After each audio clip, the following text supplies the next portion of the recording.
declarando todo lo que usted dice es su verdad? Sí, está todo bien. ¿Por qué dice que no le pidió perdón a Carly?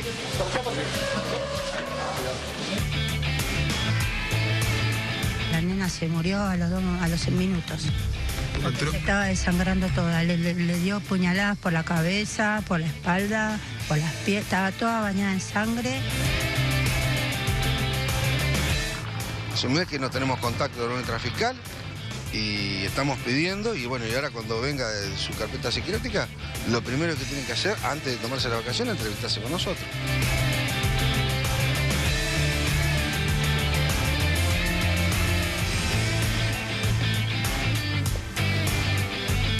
Hola Seba. ¿Qué tal, Nacho? Buen sábado para todos. Muchas gracias por acompañarnos en Cámara del Crimen. Y hoy vamos a tener un programa muy especial que tiene que ver nada más ni nada menos que con la justicia, Seba. Sí, con la justicia injusta, y tenemos mucha información. Esto está cada vez más gordo, Nacho, cada vez más hojas.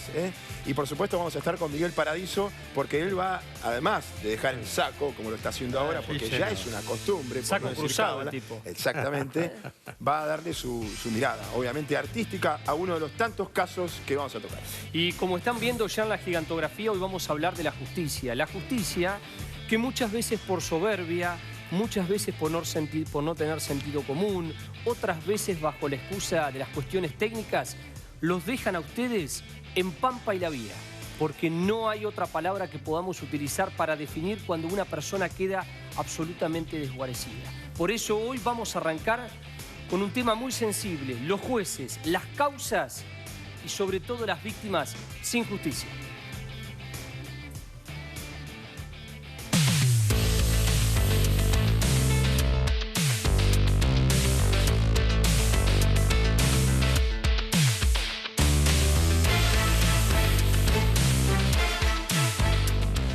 Bueno, Nacho, hoy no es un caso en 5 imágenes. Sí tenemos un denominador común, que son aquellos jueces que liberan asesinos. Claro, en varios casos vamos a tener que reflejarlo, porque son varias las veces que venimos contando siempre lo mismo. Conocemos un crimen y después conocemos que el homicida en realidad tendría que estar preso, pero alguien le dio la libertad y es un juez que nunca escucha un informe del servicio penitenciario, bonaerense, federal, el que sea, en la provincia de Entre Ríos. Vamos a repasar cada uno de los casos, y para eso tenemos que empezar hablando de la masacre de Campana. En el año 2008 encontraron con días de diferencia los cuerpos de un matrimonio y sus chiquitos y sus hijos a la vera de la ruta panamericana. Y por eso, si hablamos de la masacre de Campana, que estas son parte de las víctimas, son el matrimonio asesinado, tenemos que hablar del juez Nicolás Schiavo. Sí, un juez de San Martín de Garantías que sigue en funciones. Sí.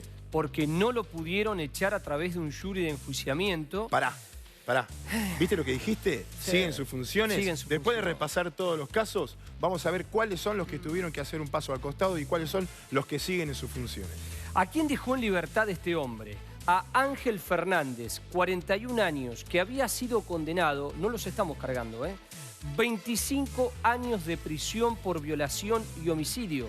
Como dijo Sebastián, le permitió salir en libertad, y este Fernández, con su familia, que eran todos delincuentes, no tuvieron mejor idea que ir a la casa de esta familia, secuestrarlos y matarlos. Sí, después de ese caso, de este robo, violación y homicidio, fue detenido, recupera la libertad, tiene la tenencia de arma, logra justamente la tobillera electrónica, sí, otra vez la tobillera electrónica, como garantía de la justicia, el arresto domiciliario, y se conoce este caso que quedó en la nebulosa en cuanto a la causa, el móvil de este cuádruple homicidio. Primero encontraron a estas dos personas, que es el matrimonio. Algunos hablaban de la vinculación entre alguna de estas dos personas con quien finalmente terminó siendo el asesino, pero lo cierto es que, ya saliendo del caso en sí, tenemos que hablar de la liberación del detenido por parte de este juez, y es ese detenido el que, con el arresto domiciliario, obviamente un día sale a gran velocidad con su auto de su casa, y porque los testigos lo vieron, y cometió esta masacre. Y lo que más te impacta, que cuando se le preguntó al juez por qué le había dado, lo que decía Sebastián, la pulsera magnética y la posibilidad de estar en la calle, dijo: lo hice por cuestiones humanitarias, porque la mujer del delincuente estaba grave, el delincuente tenía hijos, nadie los podía cuidar. Entonces yo, como juez, autoricé a este delincuente, repito, condenado a 25 años por prisión de violación y homicidio, lo dejé en libertad. El resultado, Manuel Mancilla de 41 años, su esposa Sandra de 37, Agustín de 11 y Milagros de 8, aparecieron, como decía Sebastián, en la ruta panamericana con puñaladas, con golpes, con mazazos en la cabeza, tirados en la banquina. Y antes de pasar al segundo juez, en otro caso, rápido, mira, los legisladores en su momento, que obviamente impulsaron el juicio político que nunca se concretó, Jorge Macri y Guido Lorenzino, bueno, por el mal desempeño de sus funciones, listo. Ahora el entrecomillado de cada una de las partes.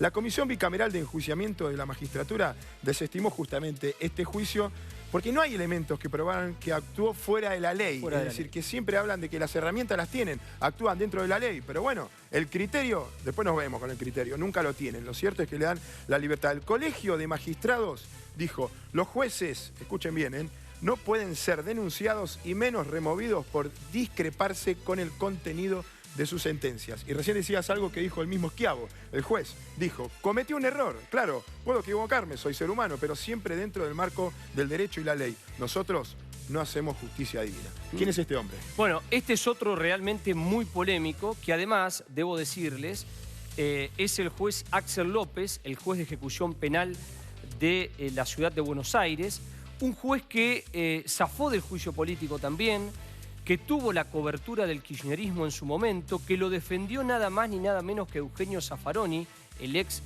ministro de la Corte Suprema de Justicia de la Nación, y que en la votación necesitaban 5 votos para sacarlo, y quedaron 3-3. Y vamos a hablar de Tatiana Colodiez, que fue la última víctima de Juan Cabeza, claro, un remisero. La última, después, a ver, déjame ver si, una larga historia, si estoy bien, porque este hombre Cabeza estaba condenado a 24 años de prisión, ¿por qué? Por 4 violaciones. Por 4 violaciones que había cometido entre 1995 y 1996. Le habían dado 24 años de prisión y ustedes saben que los beneficios empiezan a partir de los 2/3 de la pena.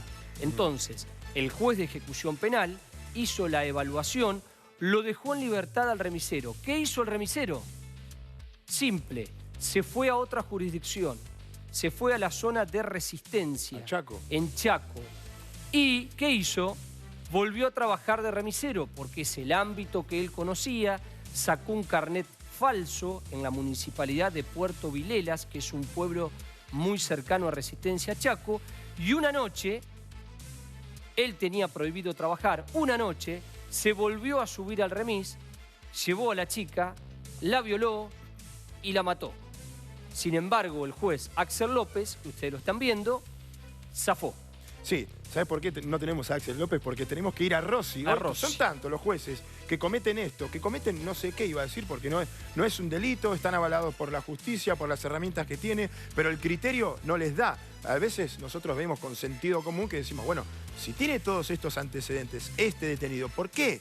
Si el servicio penitenciario también dice que no es conveniente la salida del preso, ¿por qué se la dan? Por el sentido común, por el criterio. Hay un punto donde depende solo del criterio del juez. En este caso estamos hablando de Carlos Rossi y estamos hablando de Micaela García, la provincia de Entre Ríos. ¿Cuántas veces hablamos de este caso? Sí. Hasta hace poco. Más allá de la muerte, ya conocimos la sentencia para cada uno de los acusados, para Sebastián Wagner. Bueno, hay que hablar de este hombre que fue el que en su momento, cuando a Wagner le habían dado 9 años de prisión por las 2 violaciones en el año 2010, en un juicio abreviado antes de tiempo, le da la libertad a Wagner a pesar del informe del servicio penitenciario que decía y hablaba de una opinión desfavorable, que no se ha incorporado el acusado a los espacios que brindan la unidad. Este consejo, decía el servicio, emite opinión desfavorable en relación a lo peticionado por el preso. Le dio la libertad igual y después mató a Micaela con la complicidad de los otros 2, ¿no? Sí, Rossi tiene 8 pedidos de juicio político, pero sigue zafando. Por cuestiones políticas y por cuestiones judiciales que siempre lo cubren. Vamos a otro caso. Este caso también es muy importante y muy cercano. Estamos en abril del 2016 en Bahía Blanca. El caso de Micaela Ortega, 12 años. Un caso que es paradigmático porque es la primera condena a prisión perpetua por grooming, es decir, por engañar, seducir, conquistar y en este caso matar a una nena a través de las redes sociales. El delincuente lo que hacía era crear perfiles falsos de Facebook. Estoy hablando de Jonathan Luna, de 26 años, que este juez que estamos viendo acá, el juez Juan Pablo Chirinos, de General Roca, en la provincia de Río Negro, le habían recomendado que no lo dejara en libertad, porque estaba cumpliendo una pena por robo agravado. Ahí vos sabés que hay un tema. De todos los que estamos repasando, antes lo hablamos, ¿no? Fuera de cámara. Este es el más flexible. Sí, ¿sabés por qué? Porque en realidad el delito por el cual estaba detenido no tiene nada que ver con el otro. Claro, con el que termina cometiendo, que es el grooming y obviamente el asesinato. Porque en los otros casos dijimos, es violador, otra vez violó y el servicio penitenciario dice que no salga. Bueno, le dan la libertad y viola y mata. En este caso fue diferente, pero sí fue la persona, el juez, que le dio aquella salida. Salida transitoria. Claro, y no volvió en una. Sí, lo tendría que haber buscado. Sí, ni hablar. Y como no lo buscó, Luna se escondió en Bahía Blanca. Claro, porque esto es en Río Negro, este juez. Cruzó inclusive la jurisdicción provincial,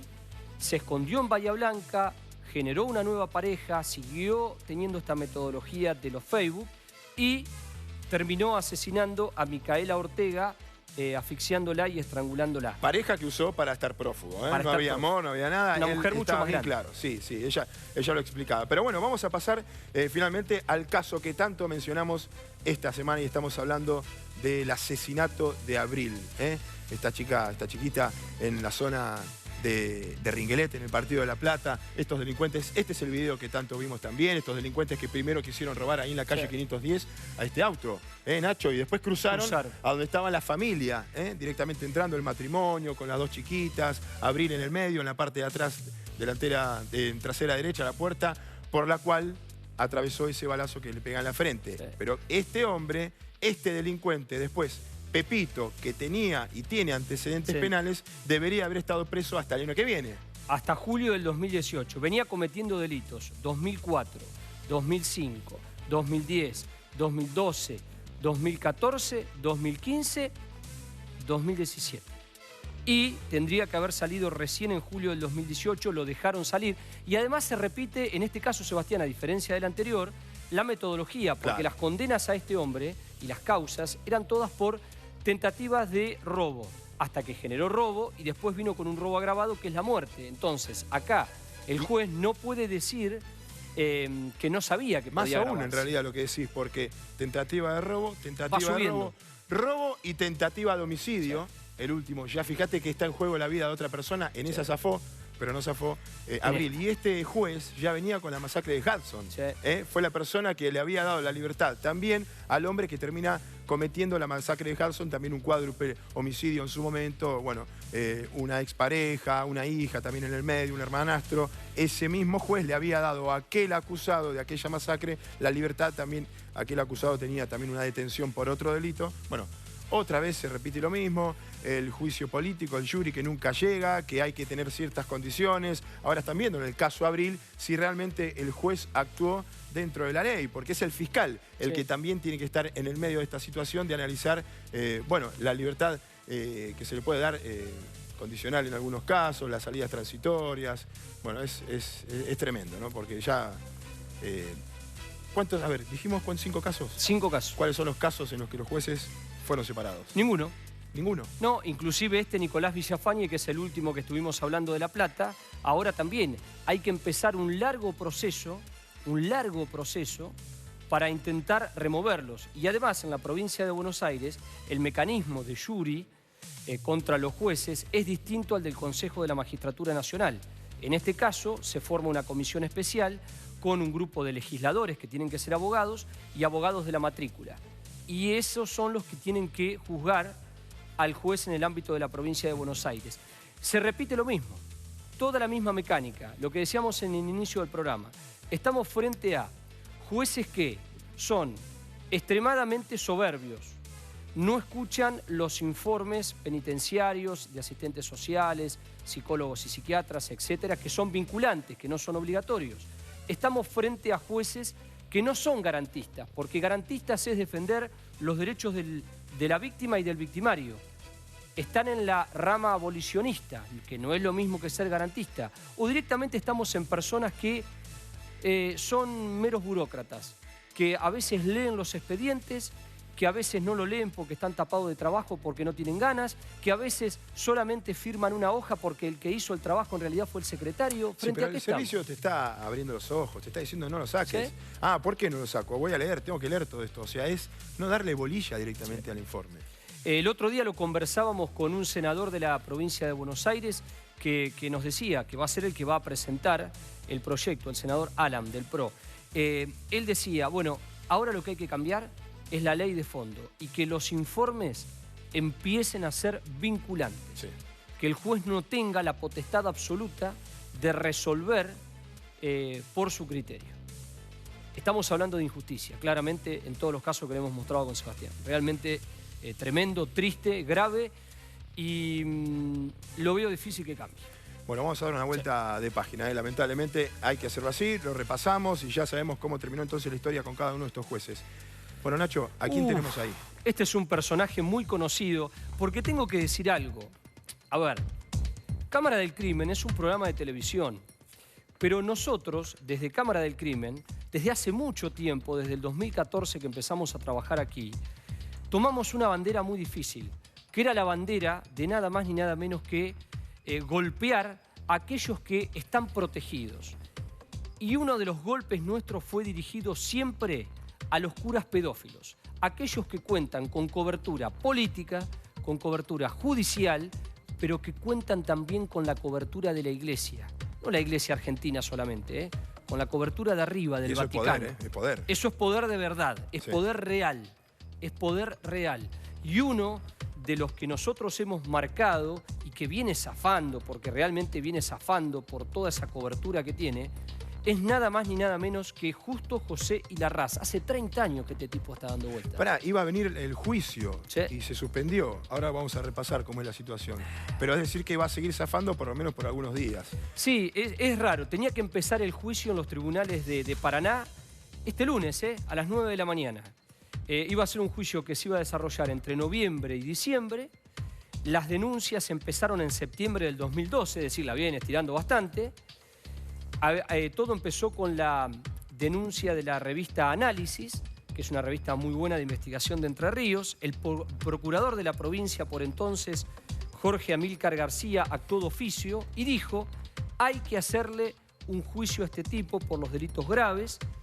Pero ahora, cuando ya el fiscal del actual juicio había adelantado que iba por una pena de 25 años de prisión, se enfermó el juez. Se enfermó uno de los jueces. Siempre se enferman, ¿eh? Se enfermó el juez. Juan, uno de los jueces que tenía que participar del jurado, el juez Darío Ernesto Crespo, se enfermó. Así que, ¿y ahora?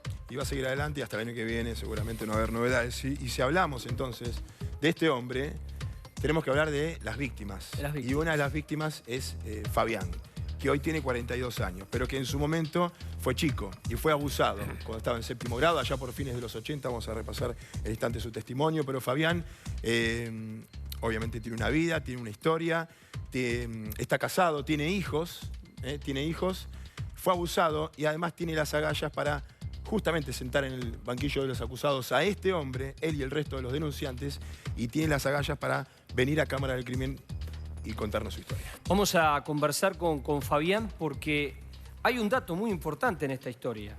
Lo de Larraz estuvo a punto de prescribir porque ya pasaron 30 años y sin embargo no prescribió y además como testigos venían los obispos de Paraná, Estanislao Carlic, Mario Moulián y Juan Alberto Puigari, nada más ni nada menos, Fabián. ¿Qué tal? ¿Qué tal, Nacho? ¿Qué tal? Gracias por abrirnos la puerta de este programa. Realmente se nos hizo muy difícil todo este camino, todo este recorrido. Como vos bien decías, desde el 2012, pero ya llevamos casi 30 años de esto y siempre hemos encontrado escollos en este juicio, en donde hemos ido a golpear y parece mentira que un día, 2 días antes, con toda la carga de angustia, ansiedad, tristeza que venimos teniendo, nos pase esto, ¿no? Vos tenés sospechas concretas, cobertura política, cobertura eclesiástica, judicial. Siempre la ha tenido, Sí. siempre. No pienso en Crespo, en el juez, ojalá que él esté bien y que su enfermedad le permita recuperarse su salud, pero es evidente que siempre ha tenido cobertura. La ha tenido con Carlick en aquel momento, con los sacerdotes que en aquel momento compartían el seminario porque sabían de la conducta de Hilarrás. Consta en el expediente, no es que yo lo esté inventando, consta en el expediente que tiene 7.000 fojas. Y ahí hay muchos sacerdotes que veían conductas inapropiadas de Hilarrás, ya desde los años 89 en adelante, y bueno, aquí fíjate estamos. vos, 89, hace mucho esto, pasaron los años y hoy estás todavía esperando el momento del juicio. ¿Cómo fue eso de crecer con esta carga y no enterarte en realidad de las otras víctimas? En su momento sí pusieron en común todas estas situaciones. ¿Y cómo fue esto de entonces impulsar la denuncia? Yo te cuento que al día de hoy todavía no he hablado y no me he visto con el resto de las víctimas, con muchas de las víctimas. Con algunos sí, pero con muchas no he tenido contacto. A diferencia de algunos que dicen, como el abogado defensor, de que esto lo pergeñamos en un asado de por medio. Nada que ver, esto se trae a cuestas, en silencio, con llantos de por medio. 12 años estuve en el seminario donde me costó mucho callarlo y por vergüenza, por miedo, ¿no? Es difícil meterse en el corazón y en la cabecita de una víctima y más en la víctima de un cura, ¿no? Lo que representa. Pero ¿cómo fue que pudiste comentarlo y empezar a reflejarlo, ya a ponerlo, a comentarlo en tu intimidad, justamente con tu familia o con quien sea, empezar a exponerlo? Cuando sale la revista Análisis, ¿no? y esto se hace masivo, yo estaba con mi señora y le cuento a mi señora, a mí me pasó lo mismo. A la primera persona que se lo cuento, ¿no? Con lujo y de detalle. Y no pasaba por mi cabeza denunciarlo, no lo iba a denunciar. No lo pensaba denunciar bajo ningún aspecto porque en cada una de las víctimas sigue vivo ese niño, con miedos, con vergüenza.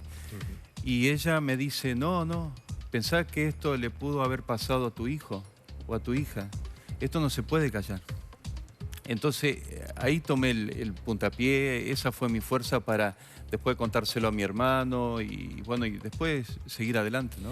Fabián, a lo que nosotros, la verdad que te agradecemos muchísimo por la confianza. Es la primera vez que una víctima viene a un programa de televisión y que nos hayas elegido a nosotros realmente nos genera un gran orgullo, ¿no? Porque nos sentimos que nosotros podemos colaborar y apoyarlos a ustedes.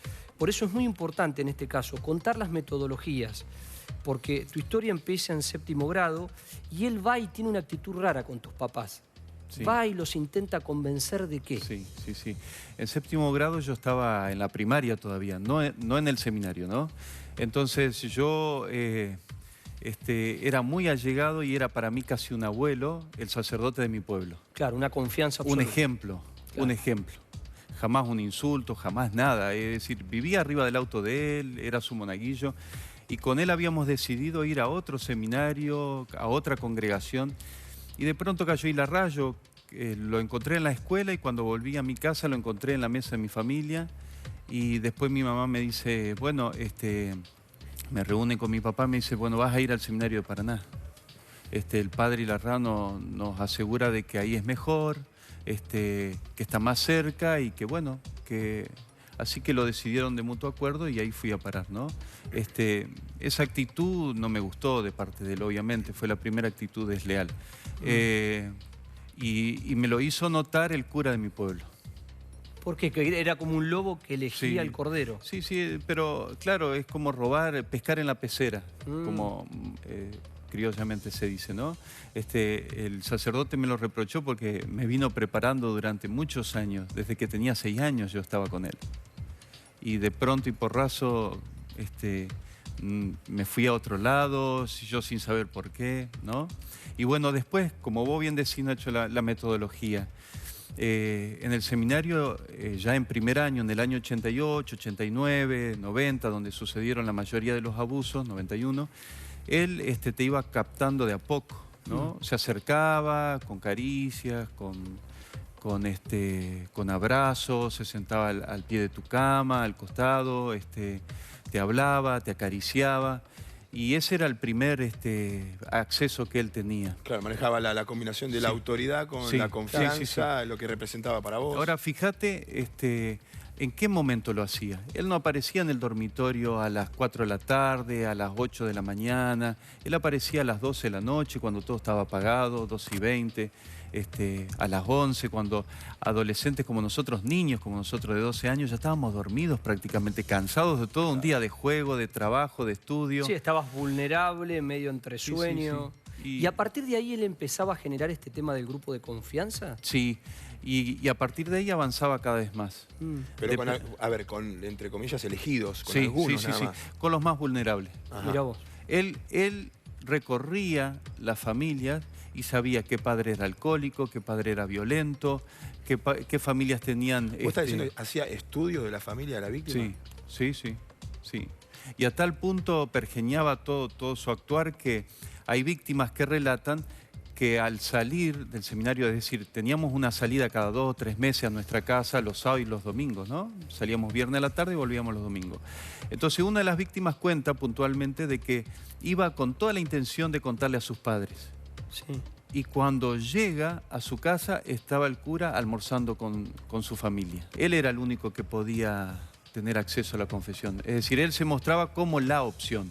Y con él nos confesábamos en primera instancia. Porque eso le da una ventaja. Sí, seguramente. Escuchaba todo y sabía. Información, y entonces, aparte, claro. Sí, hay víctimas que relatan de que el sacerdote les pedía que les detalle con lujo lo que pasaba, sus sentimientos, que llevaban una notita, ¿viste? Un cuadernito. Y él manejaba toda esa información. Una manipulación terrible. Total, sí. Terrible.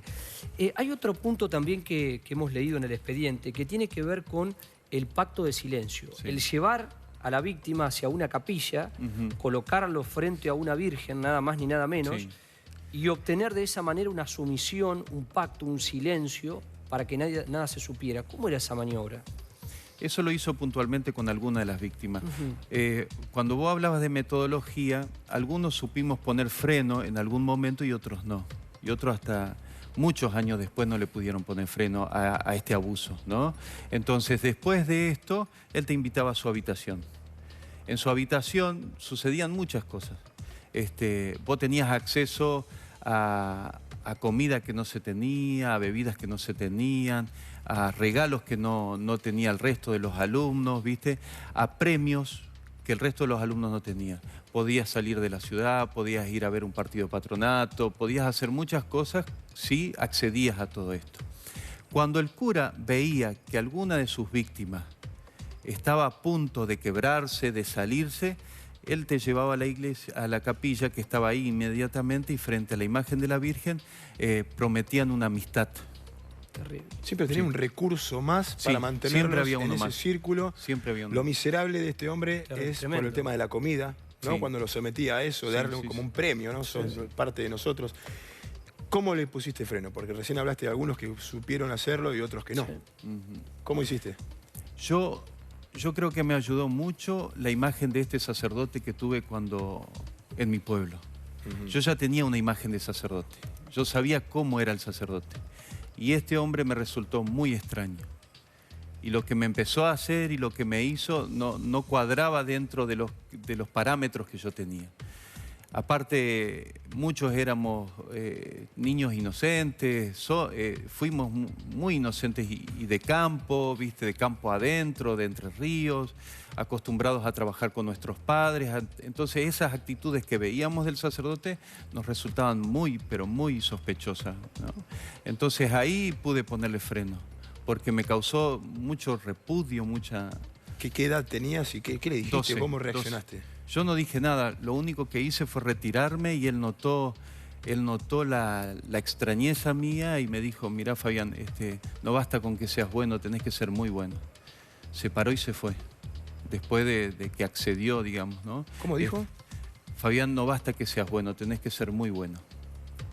Te llena de bronca, te llena de tristeza escuchar esas cosas. Nacho, ¿viste cómo muchas veces terminamos una entrevista dándole fuerza al protagonista. En este caso te vemos con mucha fuerza, con mucha energía y te tenemos que decir gracias. Y obviamente, no, gracias a usted. Pero no por haber venido, por el mensaje que estás dando, la claridad que tenés, la energía que estás transmitiendo y seguramente, como decía Nacho recién, aquellas víctimas, posibles víctimas que te están viendo, también te lo están agradeciendo por los consejos. Fabián. Muchísimas gracias. Muchas gracias. Gracias. Gracias, Muchas Fabián. gracias, muchas gracias. Muchísimas gracias.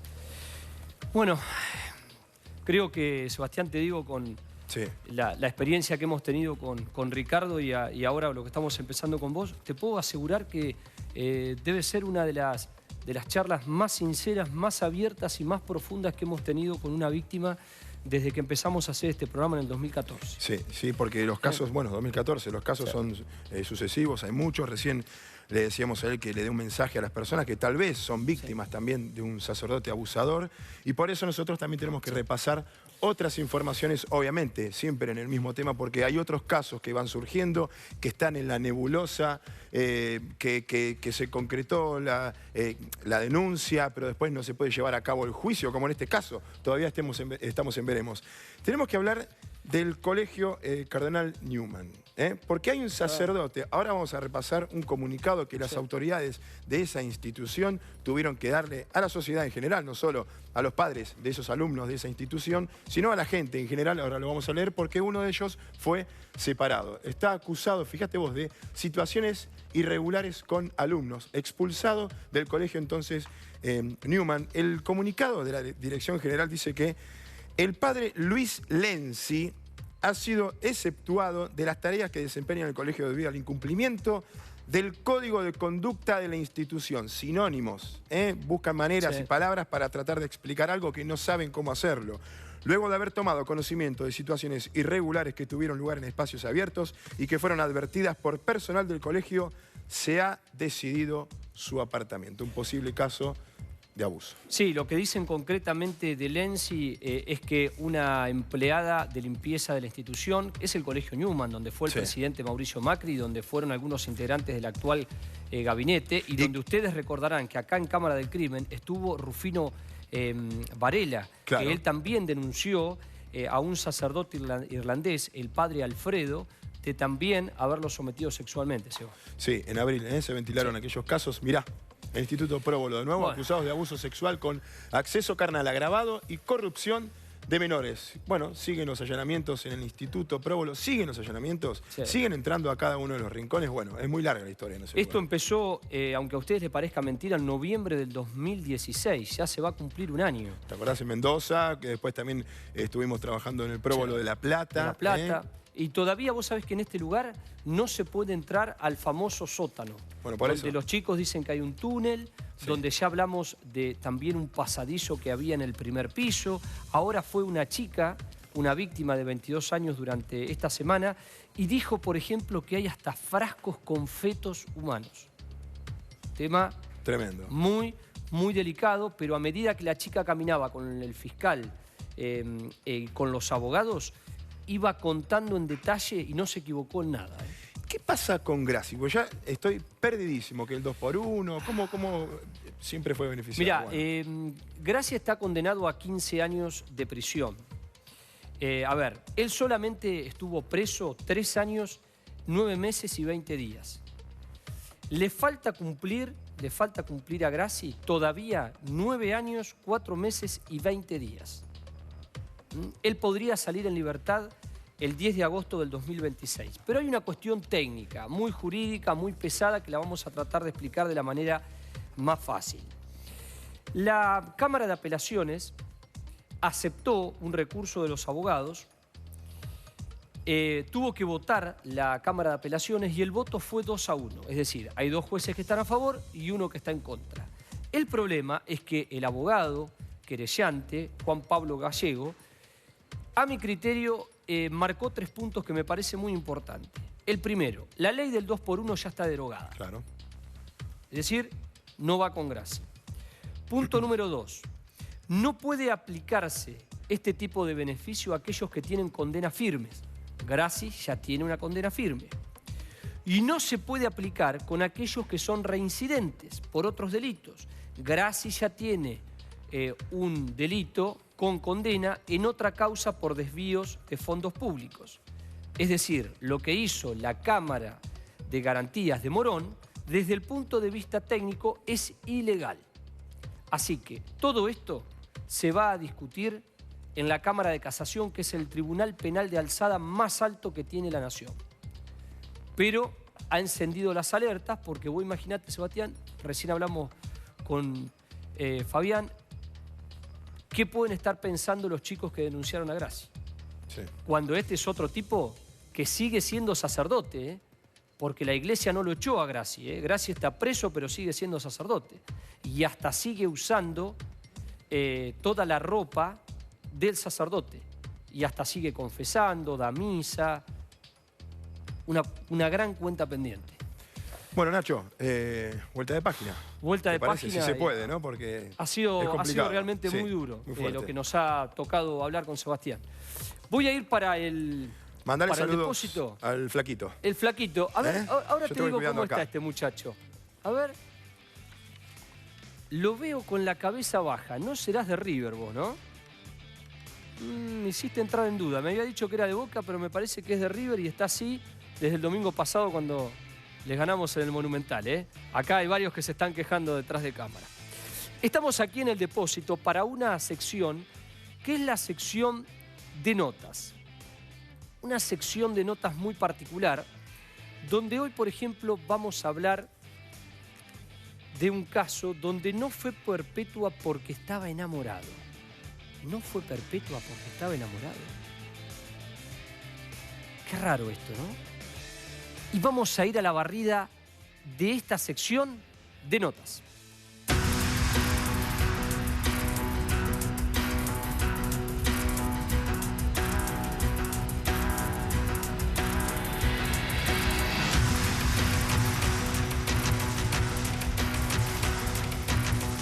Les voy a contar algunos elementos y luego vamos a repasar algunas imágenes que tienen que ver con esta causa.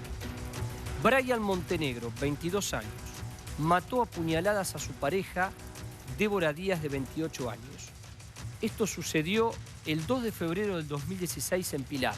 Recuerdo cuando fuimos a hacer la cobertura, calles de tierra, casas con grandes patios, mucha reunión familiar, la protesta de los vecinos quemando neumáticos y basura, el calor y una historia realmente increíble.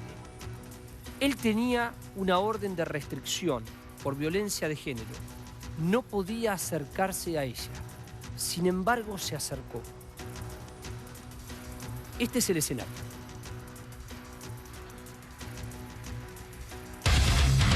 Le dio una puñalada y le siguió dando. Le dio. La mató como un perro.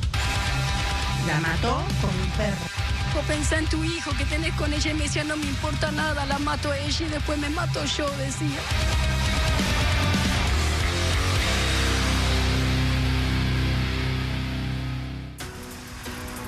Ustedes vieron el lugar, ¿no? Vieron esa casa que delante tenía como un jardín, la casa estaba en la parte trasera, en la parte izquierda había una arboleda, un lugar ideal para que alguien se escondiera. A tal punto que los investigadores creen que Brian se escondió, entró por el costado por una dibustrina, pasó por el alambre perimetral, se subió al techo y como la casa era muy humilde, levantó parte del techo mientras su exmujer, con 3 niños, de los cuales uno era de él, no estaban. La esperó agazapada, escondido, dentro de ese lugar, y esperó que ella volviera. En una de las habitaciones, y hasta delante de los hijos, y ahí vemos la imagen de Brian Montenegro, empezó una fuerte discusión. Una discusión con insultos, con reproches, con golpes, los hijos como testigos, hasta que en un momento la acorraló. Cuando la acorraló a Débora, le dio 6 puñaladas en el pecho y en el abdomen. Uno de sus niños salió desesperado de la casa.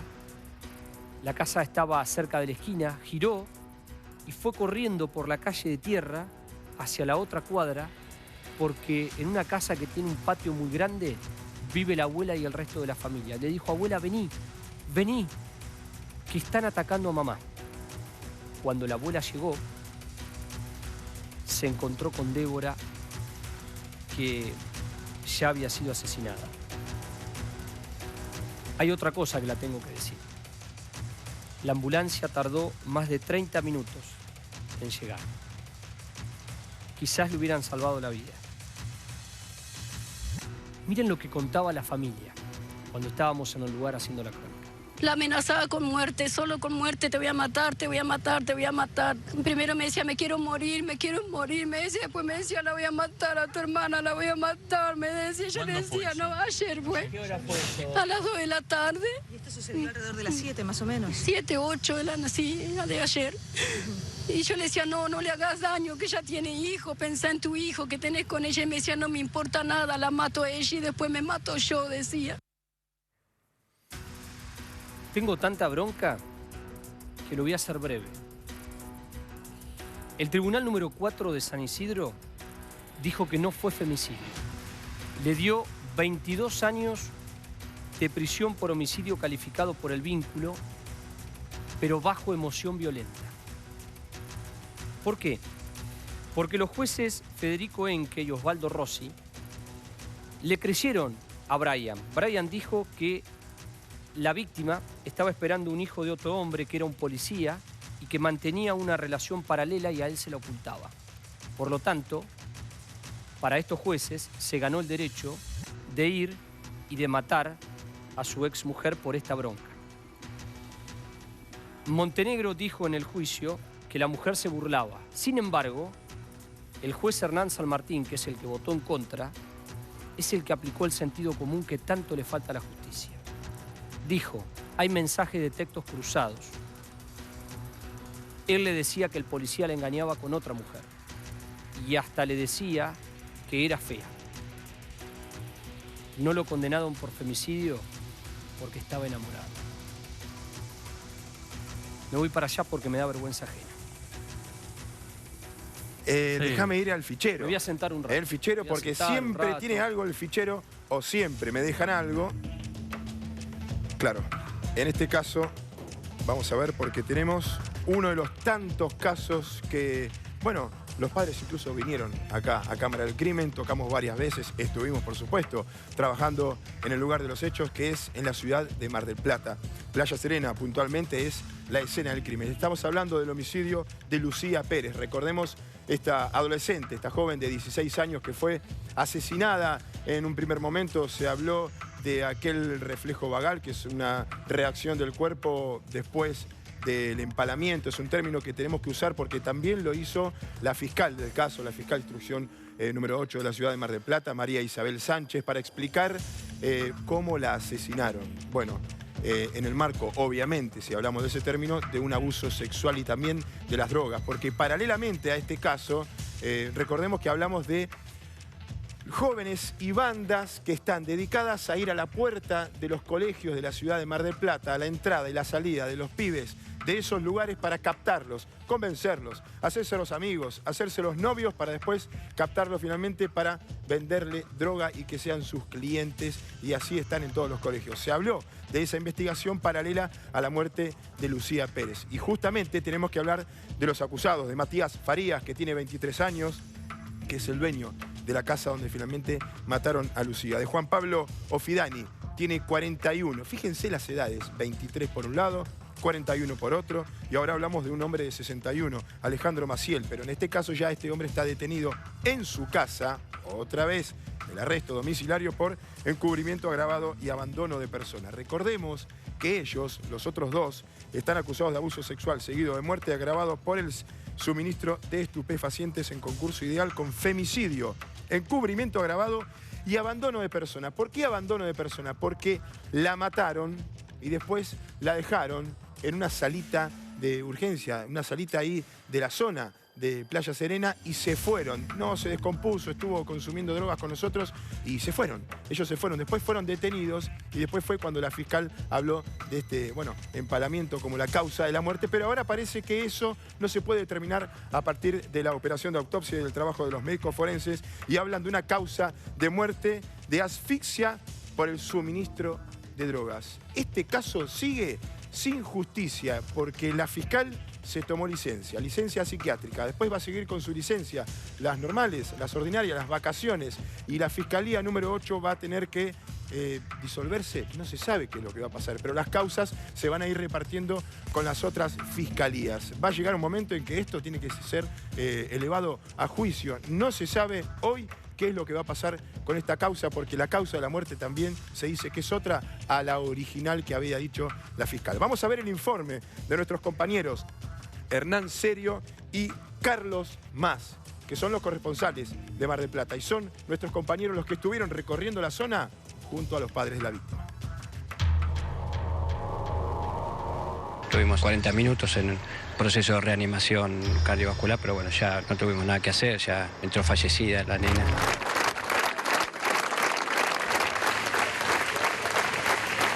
Bueno, Guillermo, acá comenzó todo, lamentablemente, ¿no?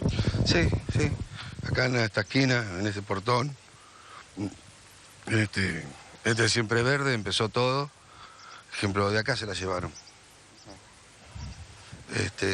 Aquí la vinieron a buscar. Sí, sí, es lo que dicen ellos, las declaraciones. No es que lo digo yo. Lo dicen ellos y bueno, de acá se la llevaron. Y bueno, hicieron todo lo que aberrante que hicieron.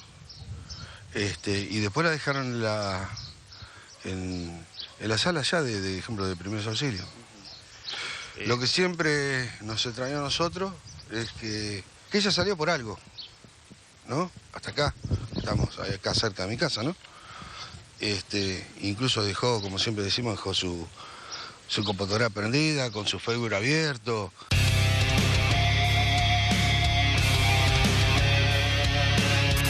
Fue sometida a una agresión sexual inhumana.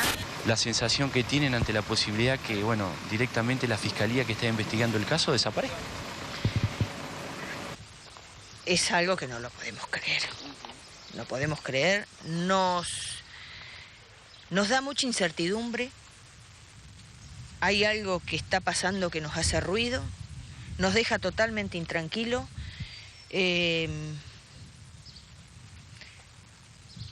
No pensamos que se están haciendo bien las cosas. Algo está pasando. Nosotros hace un mes que no tenemos contacto con nuestra fiscal y estamos pidiendo, y bueno, y ahora cuando venga de su carpeta psiquiátrica, lo primero que tienen que hacer antes de tomarse la vacación es entrevistarse con nosotros. ¿Ustedes no están teniendo contacto directamente con la fiscal? No.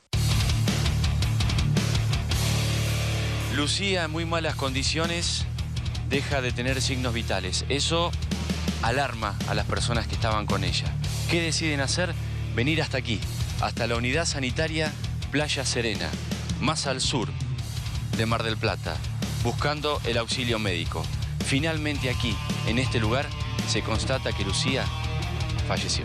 El pensamiento y la tristeza de no tener a Lucía son las 24 horas. No es ni un portón, ni una pasada, ni una... Son las 24 horas. Despertarse y decir, por favor, no puede ser que Lucía no esté con nosotros. No puede ser. Es todos los días. Es todos los días esa tristeza que uno tiene que no lo podés entender. No podés entender que alguien haya hecho eso con una persona. A pocos metros de la casa ubicada en calle Racedo, donde finalmente Lucía falleció, se la recuerda. Y se la recuerda de esta manera, en una garita de colectivos, pleno corazón del barrio Alfar. Esta es la cara de Lucía y de esta forma y de esta manera quisieron recordarlo sus amigos y sus familiares con este mural. Y además es un mural que representa todo lo que sufrió Lucía en esa fatídica jornada que terminó con su vida.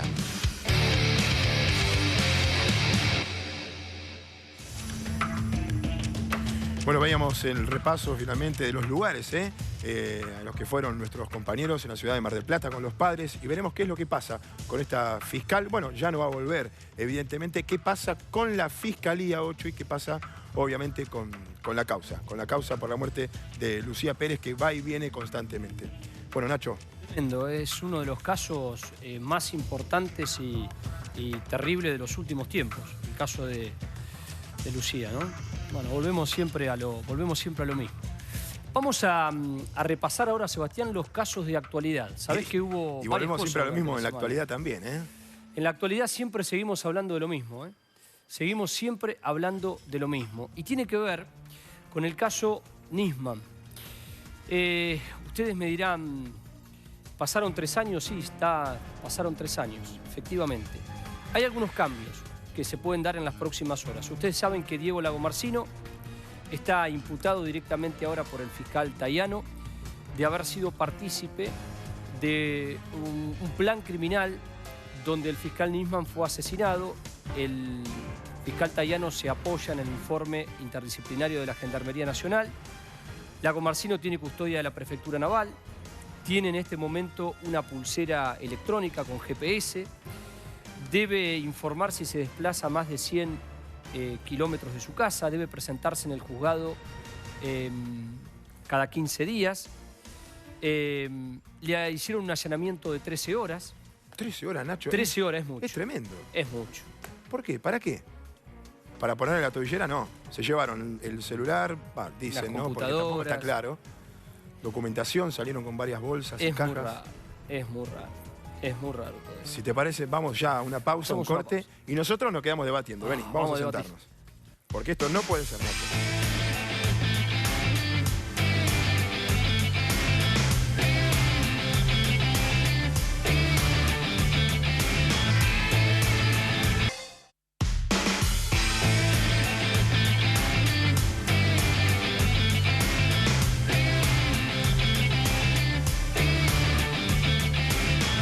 Bueno, estamos mirando la obra maestra, Sebastián, de Miguel, ¿eh? Bueno, si vos decís maestra... Sí, usted es un maestro. Te lo acepto. Muy bueno, Miguel, ¿eh? Este crimen terrible. Vos, Nacho. Sí, el cuadro del crimen de Pilar, una sentencia vergonzosa. Sí, realmente. No le dieron femicidio porque estaba enamorado de la víctima. Menos mal que estaba enamorado, ¿no? Menos Qué mal. bárbaro, terrible. Menos mal. Gracias, Miguel. Sí. Dejamos el cuadro y te vamos a invitar, pero hoy trajimos un Malbec con Sebastián. Bueno. Fui al súper. Yo tuve que ir al Hablamos súper. con Daniel, con Virginia, con Lorena, con Muy Nacho bien. también, con todos los chicos. Y bueno, acá Noelia fue al supermercado y trajo el vino, así que sentate nomás que... ¿Y esto por qué? Porque se vino la sección series y nachos.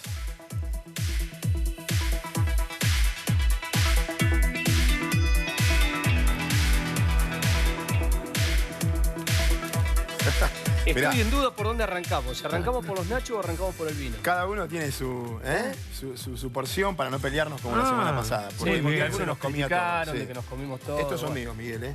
Bueno. Bueno, ¿qué trajiste, Nacho? ¿Qué hay hoy? Mira, hoy trajimos una serie que es una de las series más importantes de los últimos tiempos, que habla justamente de una serie policial.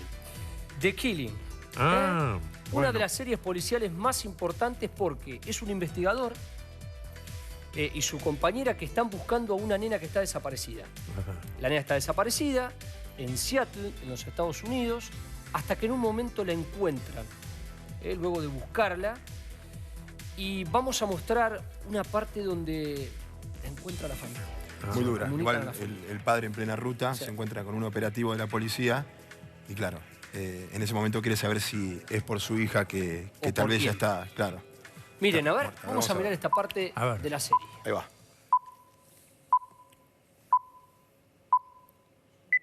You open the trunk?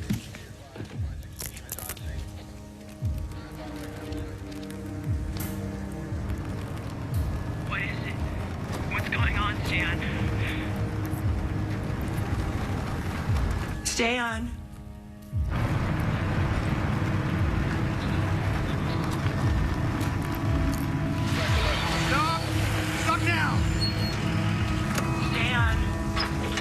What are you doing? I need you to get back in your truck, sir. I need you to get back in there and move your truck.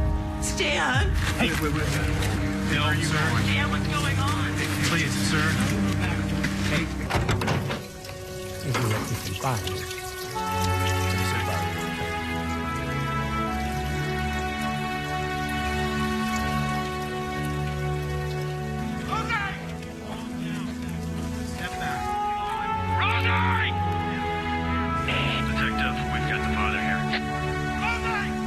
Ya la madre está comunicada con marido que está en la ruta.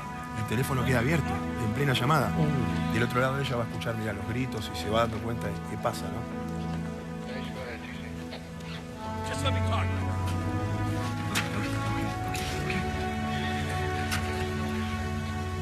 You can't be here, Mr. Larson. Is it my daughter?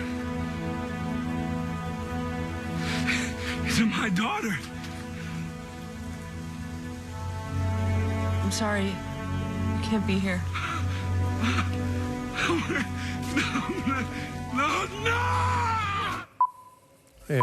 Bueno, terrible. Me sacó el hambre. A mí me sacó las ganas de comer Nacho por un momento. Qué momento terrible, ¿no? Cuando la autoridad y los investigadores tienen que entrevistarse o ver directamente a las víctimas. Bueno, Nacho, hasta acá llegamos. Esta? ¿Vamos a brindar? Brindemos. Brindemos por esta nueva etapa, brindemos por los Nachos y series. Sí, señor. Y brindemos por todo el equipo de nuestros compañeros que están en la producción y que tenemos aquí en el estudio, que les puedo garantizar que cuando se apaga la luz, se abalanzan sobre los Nachos. Que tengan un lindo fin de semana y que disfruten. Los vemos el próximo sábado.